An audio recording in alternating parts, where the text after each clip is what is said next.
Welcome, everyone. Welcome.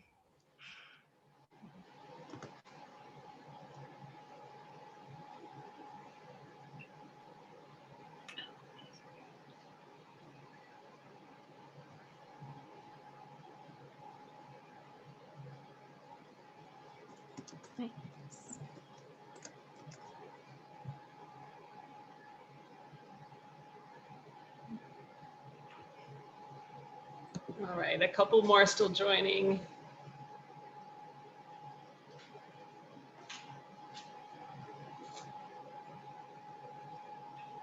All right, I think we're good. If you want to go, Sheena. You got it. Hi, how are you, everybody? Welcome to the 19th Zen Yarn Garden Tuesday tutorial.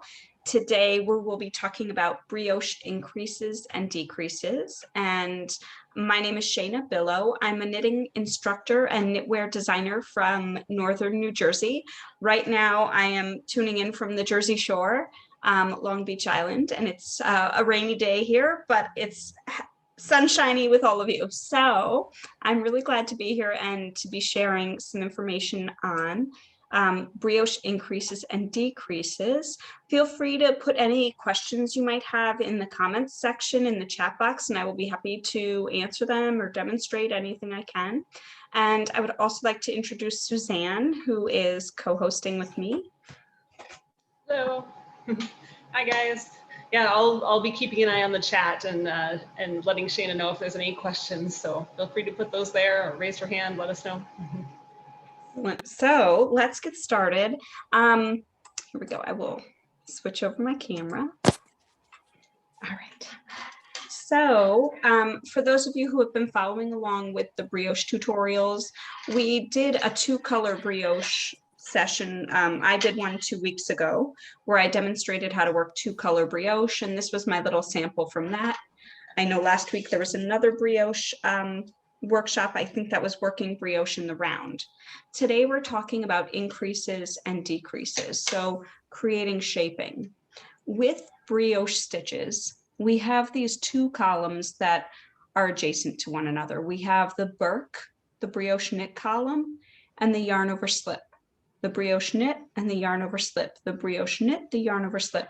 So typically when you encounter an increase or a decrease in the middle of your work with brioche, it will be over 3 columns.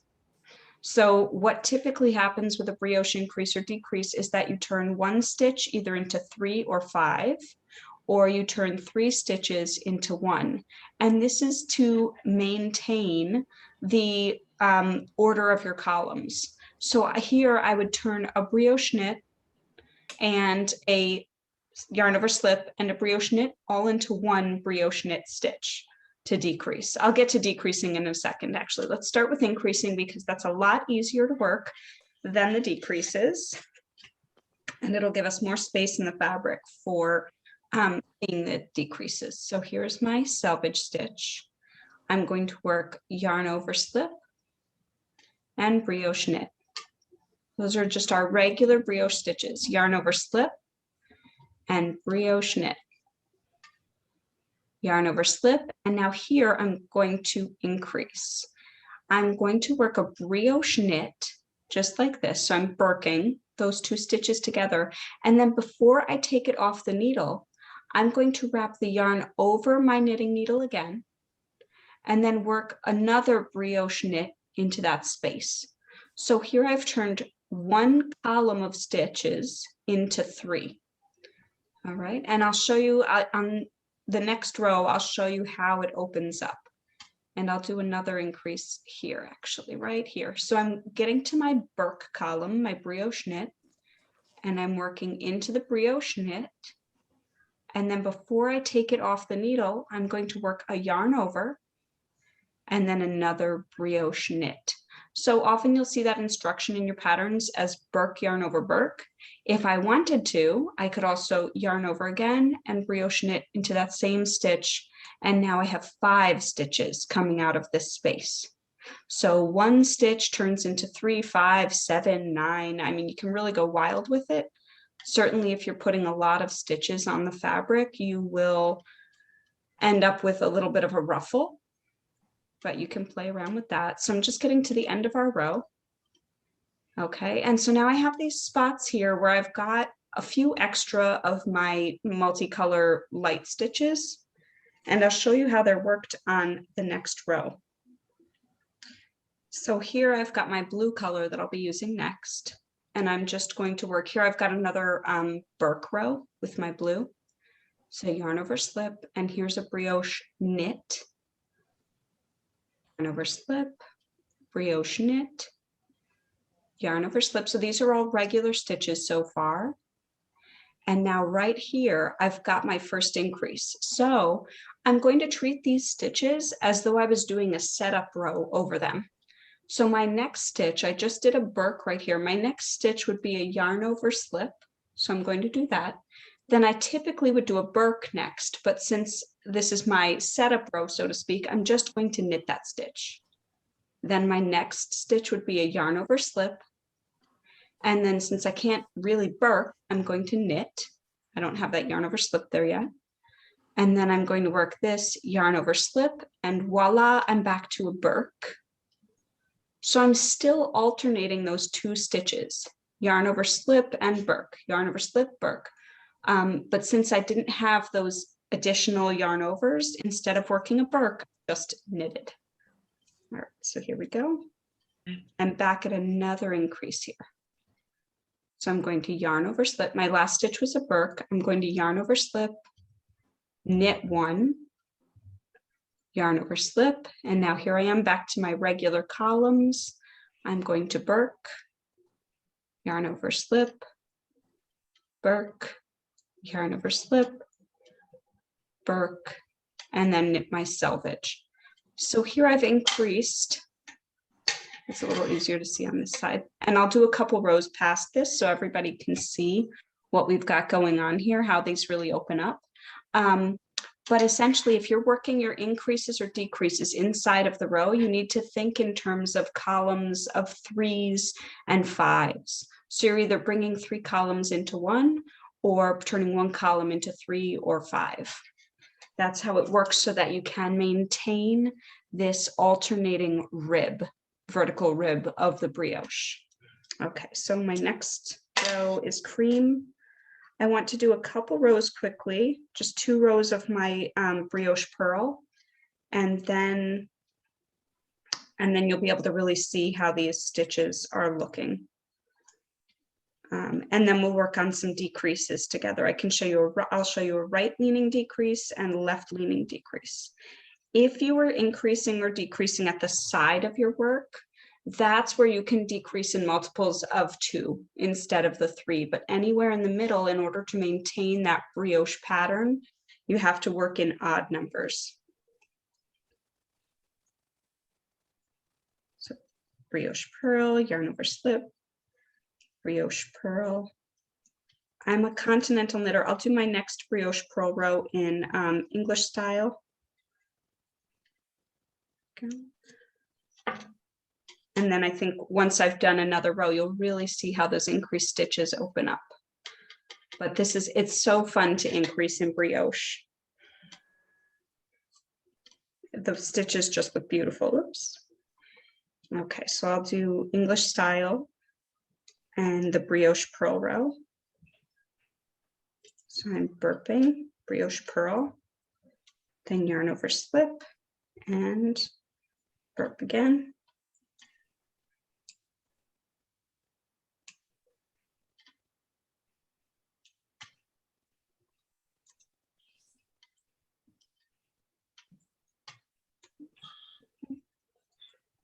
So far, how is everyone feeling about the increase? Let me know if you have any questions in the chat box.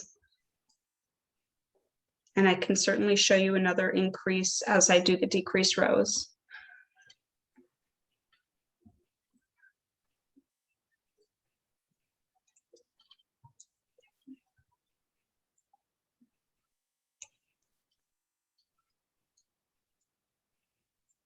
Oop. Okay. So here again, since we have this alternating purl, yarn over, like we're constantly alternating these two columns. We have to work the increases and decreases with that in mind, keeping those two columns intact. So that next to every brioche knit or brioche purl, we have a yarn over slip one. Otherwise, you'd end up with two brioche knits next to each other, and that's just not something that is easy to do, and two yarn over slips. It disrupts the brioche pattern. So this is how you would increase. And now I happen to be a bit of a looser knitter, so you'll see that there's that big gap there. Yeah, and increases, correct. Increases do not have a right leaning or left leaning. They kind of expand centrally.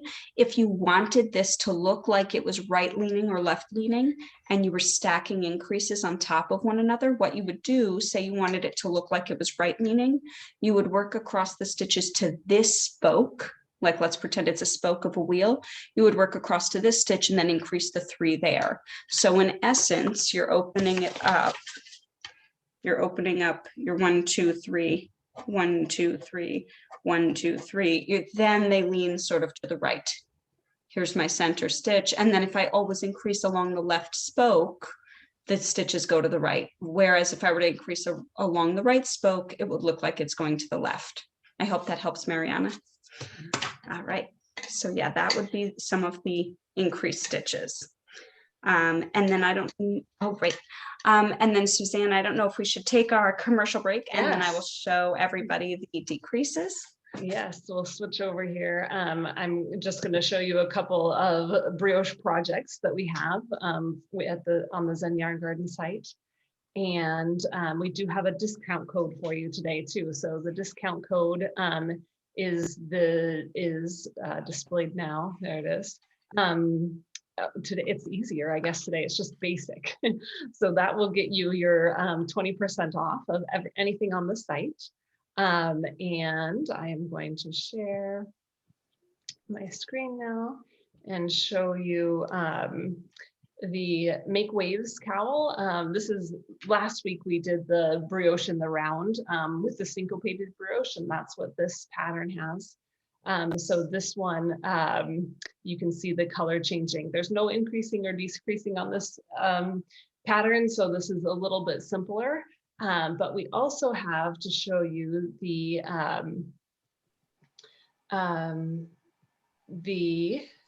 let me see, sorry, I'm going to have to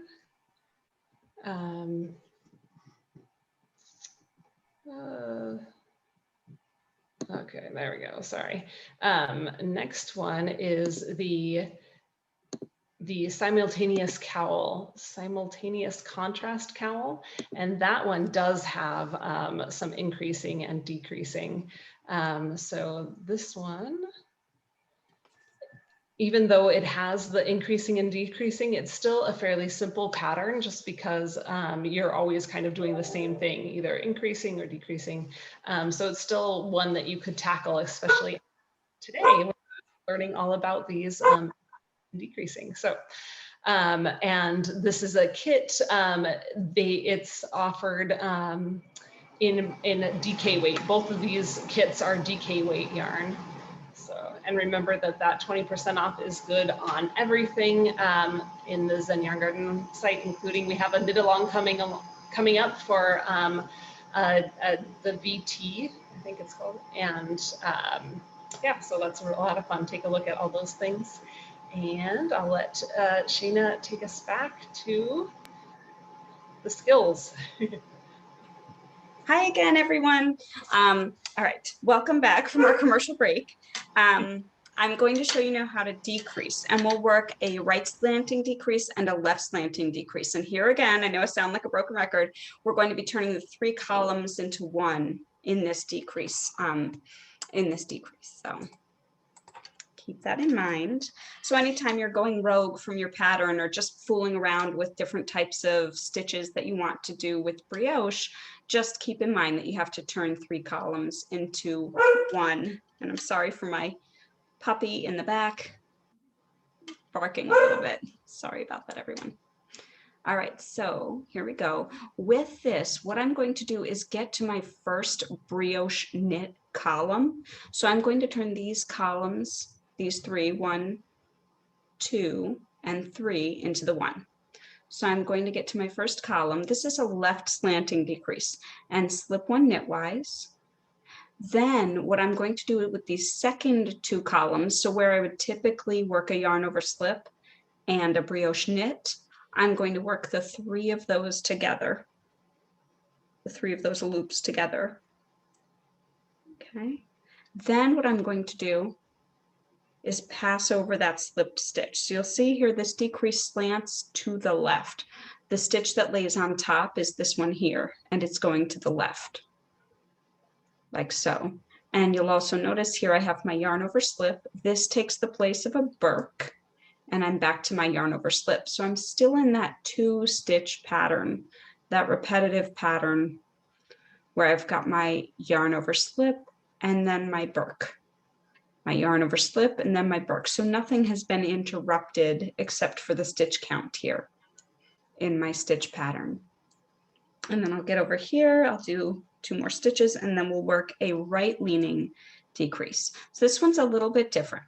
What we're going to do here is slip this stitch knitwise, knit the next stitch, then we're going to pass over the slipped stitch like we did in the first decrease, but this time I'm only slipping it over the knit stitch. Then I'm sliding that knit stitch back onto the left-hand needle and then bringing this stitch over, almost like a bind off, but from the left-hand needle instead of the right. And you'll see here the stitch that is presenting itself is the column on the left, pushing our decrease to be a right slant, like so. And I will demonstrate both of those again on our next row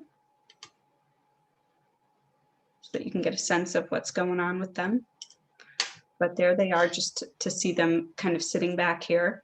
We've got this stitch slanting over and this one slanting over. So let's do our blue row here, and I'll work this one English style. So this is another burk row.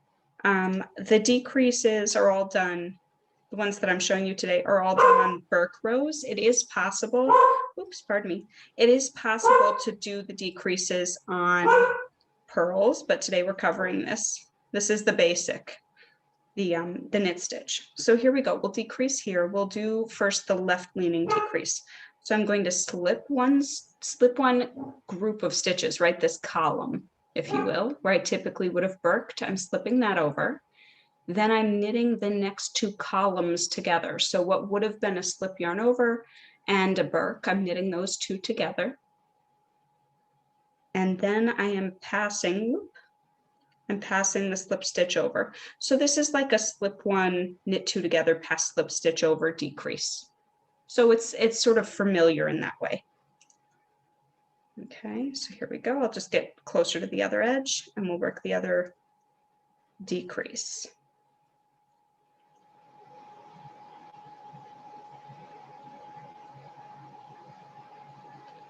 Just get a little further from the increased line. Okay. So here we go. So I'll show you that funky decrease again, the right leaning one. We're going to slip the first column. Then we're going to knit the middle column where you typically would have worked a yarn over slip. Then we're going to pass over the first column that we slipped. We're passing that over the knit stitch. Then we're putting that back over here on the left needle and passing over the other column over the knit stitch. And then that knit stitch comes back to the right hand needle because it was worked. And the right leaning, those 2 decreases, the right leaning and the left leaning. They look a little jarbled on this side because, or garbled because of the, because I worked them right over the other one. But you get the idea. So how's everybody feeling about that? Any questions so far about what we've been talking about? I'm going to work some Burke rows so we can really see those increases show up.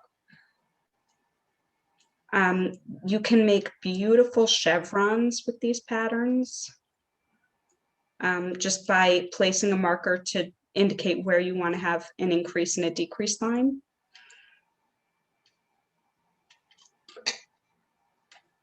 So if you were to always work these increases right here and then place another marker on this column to show where you're decreasing, you can work really fun patterns that way. And I love brioche in multicolors with solids, or even two highly contrasted multicolors. Brioche is just gorgeous. Yeah.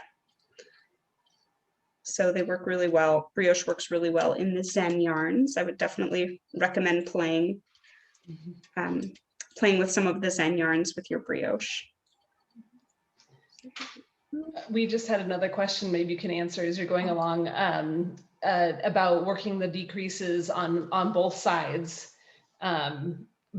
You know, you just did that for demo purposes, but typically I think in patterns you'd be working just on, say, the right side, I would think. Yes, correct. Yeah, so I was using the fact that I had two brioche knit rows in a row to show you the decreases twice.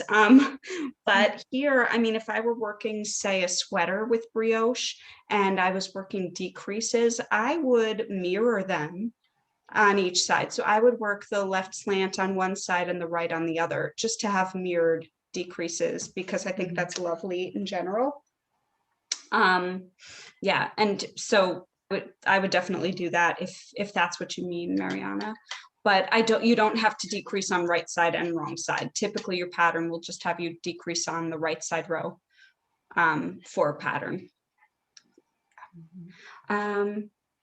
Oh yeah, so Carol asks, are brioche stitches in the fabric typically this open, or is this just partly it's my gauge? I happen to be a very loose knitter, but brioche stitches are extra wide. They are much wider than your typical knit stitch. So if I was knitting a regular rib stitch, my stitches would be a lot closer together. So within this space where I have 4 stitches, in a typical regular knitting stitch, I might have 6 stitches instead. So the stitches are much wider and thereby a little bit looser too. The structure of our stitches is different here. So typically with brioche patterns, you would use a smaller needle than what the yarn calls for in a regular knitting stitch. Yes, Karen, I will absolutely do the increase again. So yeah, partly it's my, so to answer your question, Carol, partly it's my knitting. I happen to be loose, but brioche does tend to be more gauzy and open in general. And then this increasing part is also, yes, because I happen to be loose. And this, I worked this right after my stitches sat on the needle for 2 weeks. So that didn't help them stay smaller either. All right, so I'm going to get to the increase line that I had already increased on. So I'm going to increase right here. I'm going to work into this a regular brioche knit, but I'm not removing this stitch off the needle yet. Before I do that, I'm going to work a yarn over. So my right needle is just grabbing behind the yarn here. And then I'm working again into those 2 stitches for the brioche knit. And so now where I had 1 column, I now have 3 columns. And I'll work it again over here, and I will demonstrate how, here I'll work it. I'll demonstrate how you can have the illusion of your stitches going right or left in an increase. If you did not want your stitches going right or left, you would increase over the center spine here in your, if you had a 5-stitch increase. Okay, so here I'm going to increase on the right spoke of this. So I'm knitting into, I'm burking the 2 together, yarn over, burking 2 together, and then let's just for fun do this as 5 again. Or I could even go even more wild. Let's do 7. All right, so I've increased 7 stitches into this 1 spoke. All right, and then would you, oh yeah, so Allison, typically just on the 1 row. I was just using the fact that I had that I had 2 Burke rows for extra demonstration purposes. So Allison's question was, would one typically decrease on both Burke rows or just one? Typically just one. Yeah. Okay, so now I'm going to do a little bit of sort of speed knitting so we can see what those increases look like on the row. Okay. And this is another Burke row. And I'll show you what happens when we get to the stitch. So here I've got those 7 increased stitches. Now you'll notice I don't have anywhere to Burke. I don't have those yarn over slips. So what I'm going to do is work a yarn over slip where it would happen naturally next. So this was a Burke. My next stitch is yarn over slip. And I would knit this one plain instead of a Burke. Yarn over slip, knit the stitch plain. And that sets it up for the next row to be the position that you need it to be. It sets it up for what it has to be in the next row. So yarn over slip, this one will be a single in the next row, and then yarn over slip. So if we look at my row, after I went over those increased stitches, the row, aside from being very bunched up here, I have my single, double, single, double, single, double, single, double, etc. across the whole row. That kind of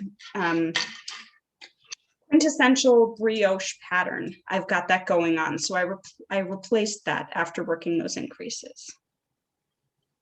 Okay, let's see. Oh, there was a good question about brioche knitting, but I think Suzanne answered that, or double knitting. Double knitting is warm. Carol just made the observation that brioche knitting is it is thicker than regular knitting. So it's loftier, it's going to be thicker and trap more air, but maybe not quite as warm as like a double knit. Correct. Yeah, certainly not as dense in that way. Yeah, I agree with you, Suzanne, for sure. I'll do one more row so you can see how those increases opened up, or maybe you can already start to see them expanding out this side here and expanding from here. So certainly that 7 stitch increase was quite, oh yes. So Allison, show the increase along the edge. Sure, I could do one on the edge, yeah. All right, let's see. This happens to be a brioche purl row. So just to go wild, you know what? I'll pretend this is a Burke row and Burke and yarn over and Burke. So you could work that. You could work the 3 stitches there. Or if you were working on your edge, you could just increase 1 stitch and then turn that. Your pattern would then shift. Instead of having here, I have right now a burp, a brioche purl. If I were to increase a single stitch between these two, like yay, then all of a sudden my row begins with a yarn over slip instead of a burp. So I've shifted how my row would begin. So here would be, I'll show you the traditional standard increase. Yarn over and then Burke again. That would be your standard increase, the one that I've used here. And that keeps the columns intact, the way that you're knitting them intact. But you can increase just 1 stitch or decrease just 1 stitch on the edge, but it does turn your pattern. It does shift your pattern then where you're not starting your pattern the same way that you had been previously. So you just have to keep an eye out for that. It won't throw off the entire row, but your edges will start a little differently. And let's see, hold on. I know I'm speed knitting here, but I want to make sure I can show everybody what it looks like now that we've got a couple increases done. Yeah, so here we go. Right there, we have this spine staying straight and then the increases happening along the side of it. And you can see it almost makes like a faux cable. The way if you start decreasing underneath some increases like that, it kind of makes a faux cable. And then on this side, I increased tremendously right above this, right above that increase here. And so those are veering off towards the left. And I've increased now, I have many more stitches on the needles than what I started with. So if you wanted to create a scarf, say, or a straight pattern, you'd have to match every increase with a decrease. But yeah, that's the basics on how to work increases and decreases in brioche. We have another brioche workshop next week. and that is going to be fixing mistakes in Brioche, I believe. So you can sign up. Suzanne just put the link right over in the chat box for you. So you can sign up for the Brioche Basic Fixes. Oh, that was a tongue twister.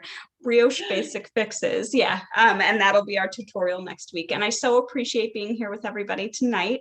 And thank you to Zen Yarn Garden for having me. Please don't forget about that discount code, and I will let Suzanne kind of wrap it up. Yeah, thank you, Shayna. That was great. I think, yeah, that really made it very clear, how we're doing these increases and decreases. So hopefully that empowered you to, go tackle these really cool looking patterns that look so complicated. I think that's one of the cool things about Brioche is that you can make something that looks like really complicated and spectacular, but it's really just knitting, just Brioche, and we can do it. So thank you so much, Shayna. That was really great. Thank you. And you've all got this. You can do it. Go for it.